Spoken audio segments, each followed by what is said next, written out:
Hi, everyone, and welcome to Where's God podcast. In this podcast, we find God in movies, shows, songs, and places where He's not obviously found, and we try to find Him in our own stories as well. And today's podcast is Where's God in The Young Woman and the Sea? And the title of this podcast is Celebrating, Not Comparing.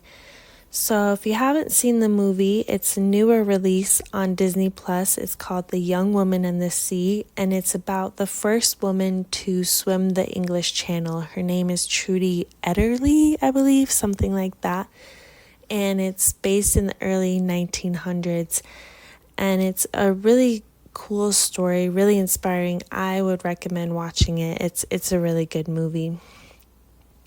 And it was fun. I was watching this movie with my nephew who's 7, and it was fun because it was like the first time I saw him more into a non-kids movie and following the plot and really engrossed in it. But I did have to finish it without him though. I feel kind of bad, but he had to go to sleep. So I really loved the beginning of this movie, and then in the middle I kind of wasn't so into it. And I found myself, I think I started not getting into it because I found myself comparing it a lot to the movie Nyad, which is about Diana Nyad, the only person to swim unassisted from Cuba to Florida, and which is about 100 miles.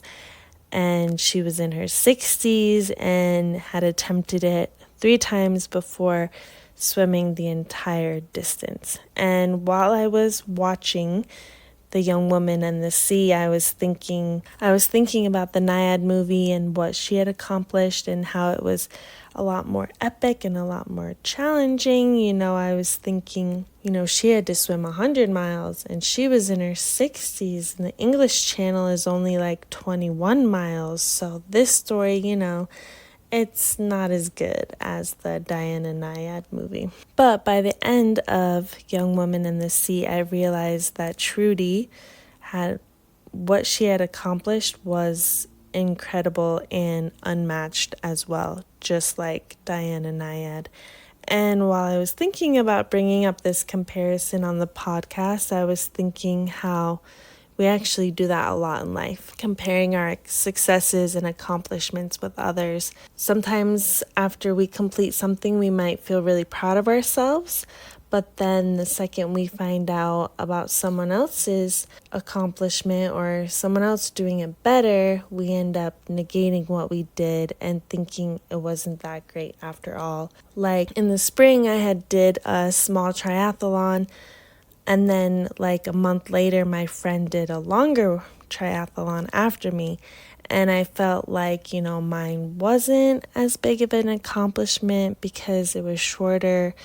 And I was thinking, oh man, I barely did anything. I should have done the longer one. And so I found myself like feeling down about what I had done because I was comparing myself to my friend. Or sometimes we have these instances where maybe we share something in church we feel is meaningful, but then someone else shares and they speak a lot more eloquently than us, and we feel like our comment was dumb or just not as good. Or maybe someone at work solves a task differently than we would have, so we feel like we didn't do that good of a job. Or sometimes we might compare our life to our siblings and feel like we haven't done as much and we should be doing so much more.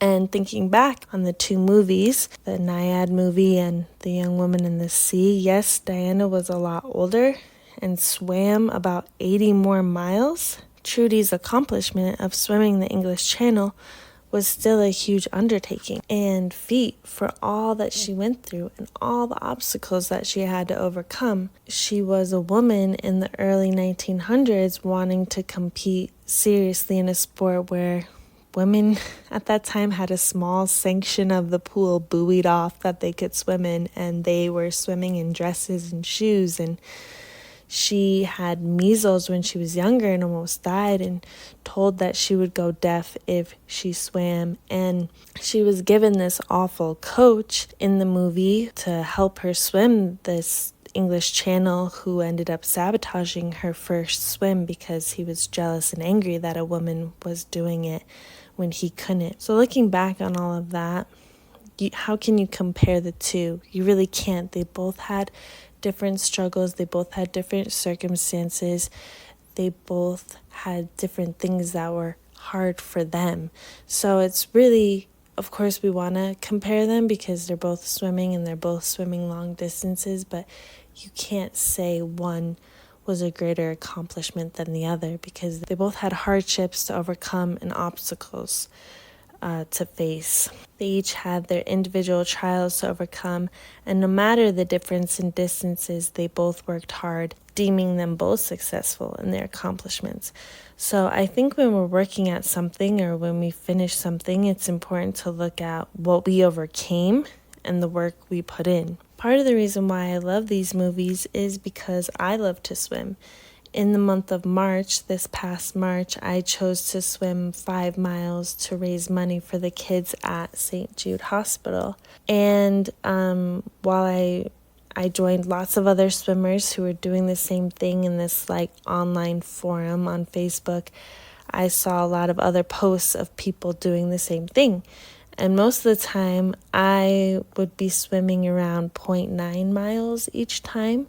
But some people were posting they swam 3 miles in a day or 5 miles. And they ended up swimming over 20 miles in the month of March, where I just ended up swimming the 5 miles. And it would feel discouraging at times. But I had to remind myself and look back and say, hey, I swam the most I ever have in that month. And in that month, I became a better and stronger swimmer. And I stuck with something and didn't give up. I said I was going to do it, and I finished it. I completed it. So comparing myself with others, that could have caused me to give up and take away the good feelings I had and why I wanted to do it to begin with. And I think God, He doesn't want us to compare ourselves to others because it can steal our joy. You hear that saying, comparison is the thief of joy. But also, it can steal our progression. It can stop our progression. God made us all unique individuals with our own special gifts. And if we compare ourselves, we won't be as open to share our gifts with others and grow to the people God knows we can be. And if Trudy, in the movie The Young Woman and the Sea, compared herself to the boys who were swimming or her sister, she wouldn't have kept going and fighting. But instead, she focused on hard work and what she loved, and she kept winning and progressing. And she wouldn't have changed forever the course of women in sports if she had stopped, if she was comparing herself to the men or the other swimmers. And she did.